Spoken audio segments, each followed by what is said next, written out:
pengungkapan sangat berpengaruh dengan perkembangan sistem akuntansi.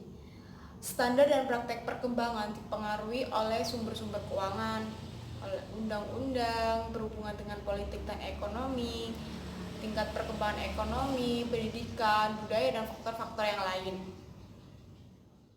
Perbedaan nasional dalam pengungkapan umumnya didorong oleh perbedaan dalam tata kelola perusahaan dan keuangan. Yang pertama di Amerika Serikat, Inggris, dan negara Anglo-Amerika lainnya. Pasar ekuitas menyediakan perdanaan yang dibutuhkan perusahaan sehingga menjadi sangat maju. Yang kedua, pengungkapan maju. Sedangkan pada Perancis, Jepang, dan beberapa negara pasar yang berkembang, kepemilikan saham masih sangat berkonsentrasi dan bank pemilik keluarga secara tradisional menjadi sumber utama pembiayaan perusahaan. Sukarela. Pengungkapan sukarela adalah pengungkapan yang dilakukan secara sukarela oleh perusahaan tanpa diharuskan oleh lembaga yang berwenang. Laporan ini berisi mengenai bagaimana perusahaan dapat menggambarkan dan menjelaskan potensi investasinya kepada investor. Aturan pengungkapan tersebut menetapkan ketentuan-ketentuan untuk memastikan bahwa para pemegang saham menerima informasi yang tepat waktu, lengkap, dan akurat. Pengungkapan wajib. Negara-negara Anglo-Amerika seperti Kanada, Inggris, dan Amerika Serikat memberikan perlindungan kepada pemegang saham yang ditegakkan secara luas dan ketat. Sebaliknya, perlindungan kepada para pemegang saham kurang mendapat perhatian di beberapa negara lain seperti Cina yang melarang adanya insider trading atau perdagangan yang melibatkan kalangan dalam. Sedangkan penegakan hukum yang lemah membuat penegakan aturan ini hampir tidak ada. Tujuan penegakan akuntansi dalam pasar ekuitas. Dalam ekonomi yang kompetitif, pengungkapan korporasi merupakan sarana untuk menyalurkan akuntabilitas korporasi kepada para penyedia modal atau investor dan untuk mempermudah alokasi sumber daya untuk pemanfaatan yang paling produktif. Praktek pelaporan dan pengungkapan.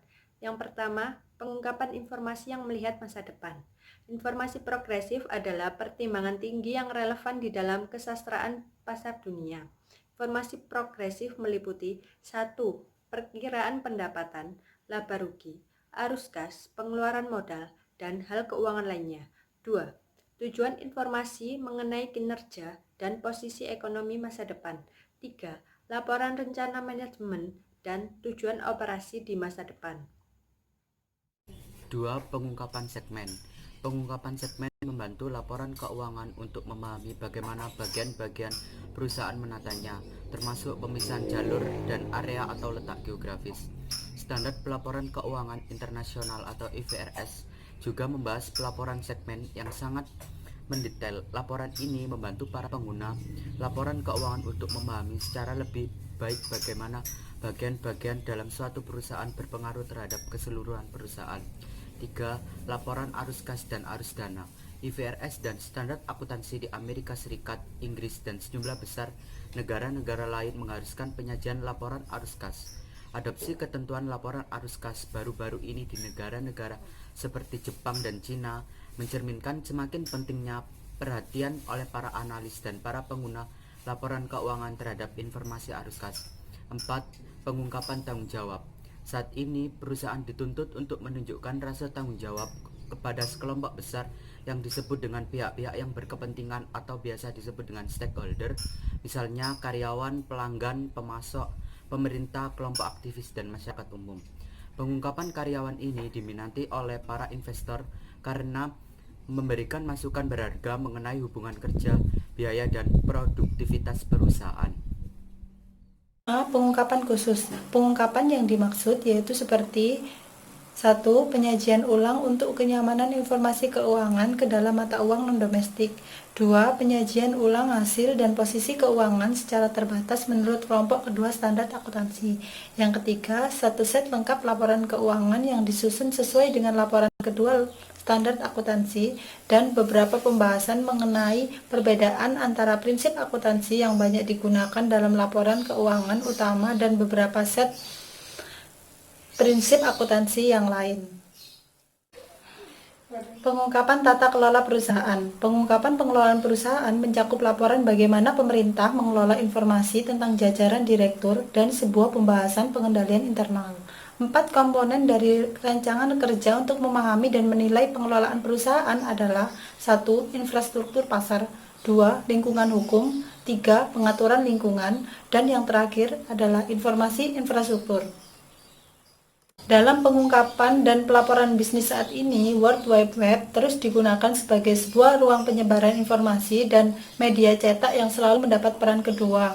Sebuah perkembangan penting yang akan memfasilitasi pelaporan bisnis melalui web adalah Extensible Business Reporting Language atau XBRL, yaitu sebuah sistem penanaman informasi atau data. Pengungkapan laporan tahunan perusahaan di negara berkembang. Yang pertama, pengungkapan laporan tahunan perusahaan di negara-negara pasar berkembang secara umum kurang ekstensif dan kurang kredibel dibandingkan dengan pelaporan perusahaan di negara-negara maju.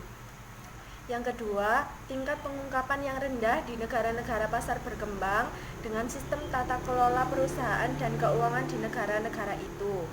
Yang ketiga, permintaan investor atas informasi mengenai perusahaan yang tepat waktu dan kredibel di negara-negara pasar berkembang. Semakin banyak regulator memberikan respons terhadap permintaan dengan membuat ketentuan pengungkapan yang lebih ketat dan meningkatkan upaya-upaya pengawasan dan penegakan aturan. Kemudian, implikasi bagi para pengguna laporan keuangan dan para manajer.